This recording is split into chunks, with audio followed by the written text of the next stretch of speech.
Well, first of all, I would like to thank you for inviting me here. It's quite tough going from such a huge country in the north to a very small center. So the only thing I can see in common is that we enjoy a very cold climate. As for that, this is a very different body. Why we are here? I'm here because I want to learn from this center. I met its director many times, and every time I heard so many interesting things about what you are doing. As a newly established center, we have a lot to learn. And the second reason is because you are going to start now a new program, 4-year program, and as I learned this morning, it will be some degree of flexibility regarding what kind of initiatives you might decide to take on in the future. And as you will see, there are some synergies, there are some areas where our two centers may want to cooperate. Many of the concepts I've heard here today, we also work with. We have a different approach, it's a different topic, but there are some areas that might be of interest for both centers. Then, what is this vertical land center I'm going to talk to you about? This is a quite new center, established only 3 years ago. It's a center established by the Council of Europe and a member state, Norway. So it's the first type of initiative, it's a kind of innovative initiative. We are called a privileged partner of the Council of Europe. What we are supposed to do? We are supposed to work in the field of education for human rights, intercultural understanding, and democratic citizenship. As a bridge builder, we are supposed to work from the policy to the implementation at the grassroots level. So our target groups are education professionals at large, teacher trainers, rectors, school principals, sometimes also NGOs, teachers, and sometimes also local authorities. So, but it's focused on these 3 main areas. We are a different center. We are not a partnership agreement. We don't have member states as members. But we are open to, our services are open for all countries, member states of the Council of Europe, and they are for free. That give us other kind of issues, like raising funds. Now, what is in our mandate? So you see in the red is education for these 3 areas. And then we have divided our main activities in 3 columns. The major one is capacity building. This is what we are supposed to do. And for that we are using blended learning approaches, meaning we are using traditional face-to-face combined with elements of online learning. As I learned here today, you are doing quite a lot of it as well. It's quite important for us, especially prior to certain face-to-face trainings and the follow-up, the engagement after the physical training is done. Also, we are having some elements of research. We are supposed to have research as part of our mandate, but as a small center, we see our role more as facilitating access to research and engaging research elements in our activities. Then it's, of course, facilitating cooperation, mostly online. And the third big area for us is the fact that we are supposed to be a documentation center. And in order to do that, we are creating a number of initiatives. And for one of them, our database of experts, we were looking at yours at the beginning as a model of how we could do that. But also like libraries and facilitating the access to good practices, to manuals and so on is a very big part of what we are trying to do as well. And we, for example, in our library, we are not just having Council of Europe materials or UN materials, but also from NGOs and so on. We are trying to organize it in a very easy way for teachers to use it, so you don't need to be an expert in something. And we are having 18 languages already. So the materials are freely available in the languages that the materials are available. So if you have materials and you want us to publish it, please send it to us. We will do it with pleasure. We just need something in English to explain to people what it is, but we will be glad to do so. Then I thought I just we had just a board meeting 2 weeks ago, and it says we are going to enter into our second phase next year. So looking what your new strategy is and how you are organized, and this is also quite important for me. And we are having some priorities for next year. The most important one is to work in the implementation of Council of Europe policy documents, like the Charter of EDC, Education for Democratic Citizenship and Human Rights Education. So we are quite engaged in that. And also doing a number of events relating to the newly published report, Living Together, which is, in our case, very close connected to the intercultural competencies and so on.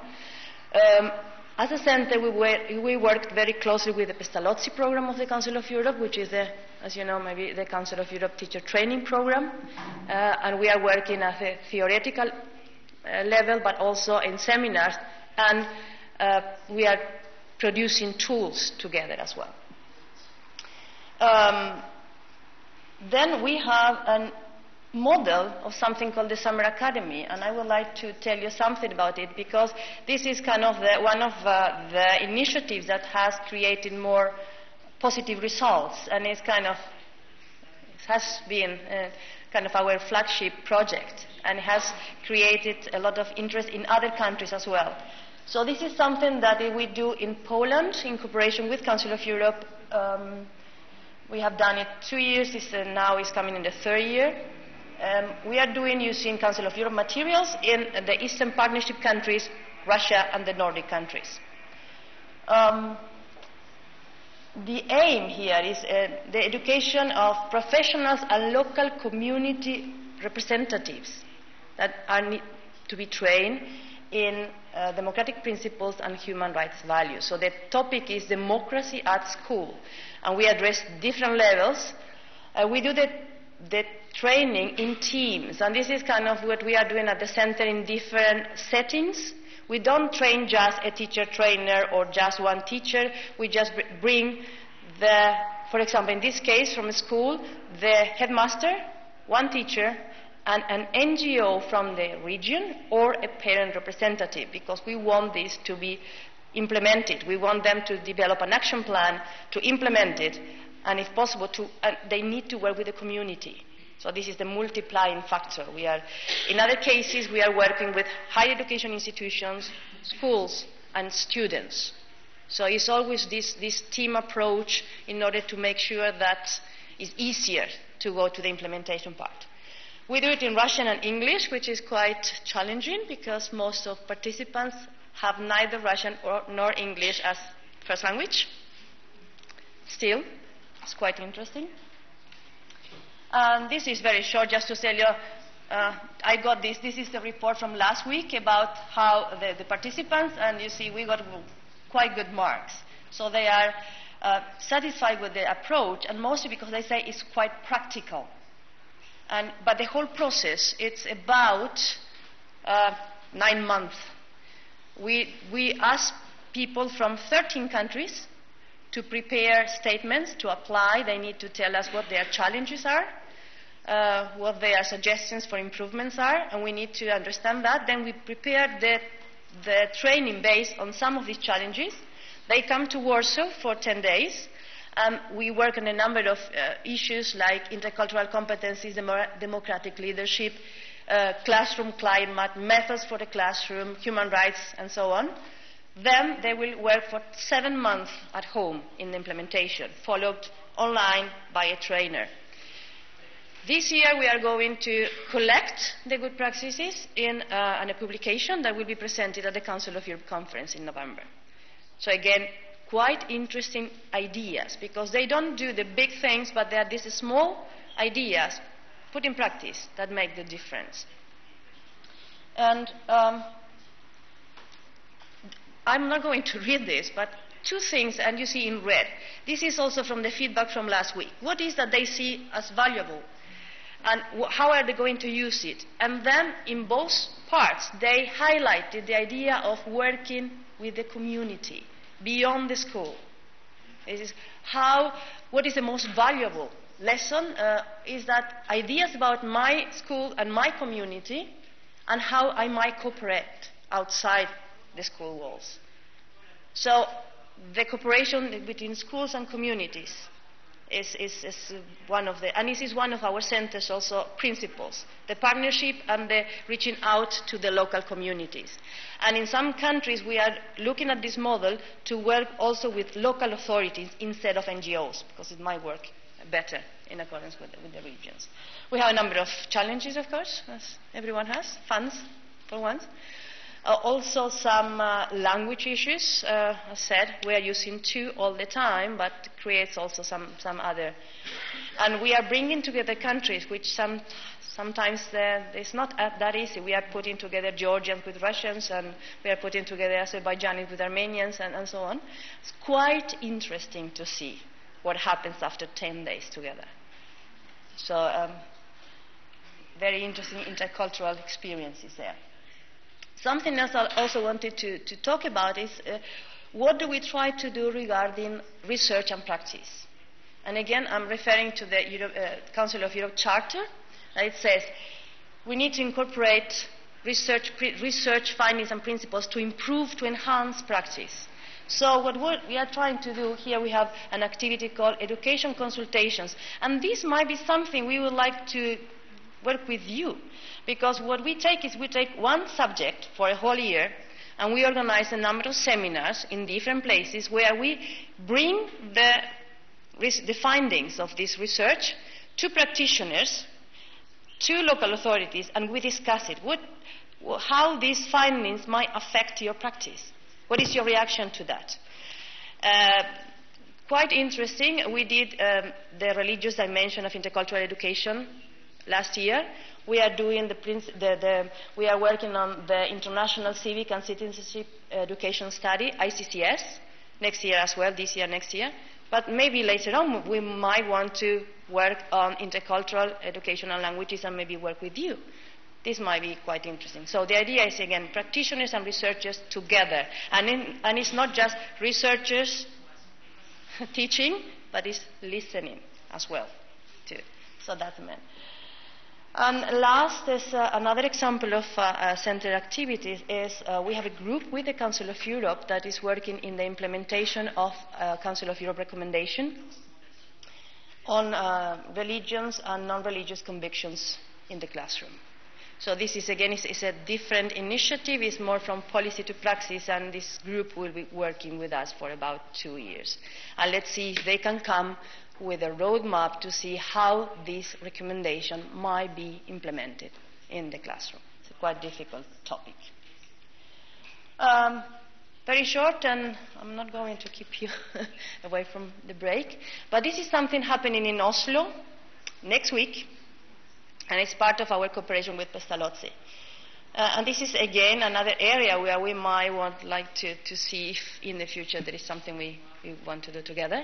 And it has to do with intercultural indicators. Here we are working together with the Council of Europe Intercultural Cities, Pestalozzi, and the Municipality of Oslo, bringing together 16 countries to Oslo, a rector and a school teacher from the same school. And their task will be for 3 days, to discuss indicators of successful intercultural education. Take a look at the whole school policies, current practices, and try to see if they can conceptualize it in indicators. These indicators will be then piloted in some of the schools and evaluated, just to see if we can use it at the Council of Europe at the later stage. So we hope for a very fruitful 3 days conference. And last, this is something also that we might want to look with you. We are building together a community of praxis tool with Pestalozzi, but the idea is to offer it to education professionals. Basically, it's a tool where we could share a space for communicate, for working together, sharing experiences and so on, and will be offered again, for free. And also we will be offering closing spaces for collaboration. So we are piloting it after 1.5 years, and we hope we will be able to launch it at the end of this year or January. We will be very happy to offer this to your groups if you will find this of interest. And especially the sharing of your experiences will be quite interesting. With that, I leave you with the last picture. This is from our last training. We were 30 persons in the room, and we were asked to write a phrase in their first language. From 30 persons, we got this. You see, a lot of richness in all the groups we have. And given your subject matter, I thought it was appropriate to say thank you. And if you want to learn more about what we do, there is a homepage.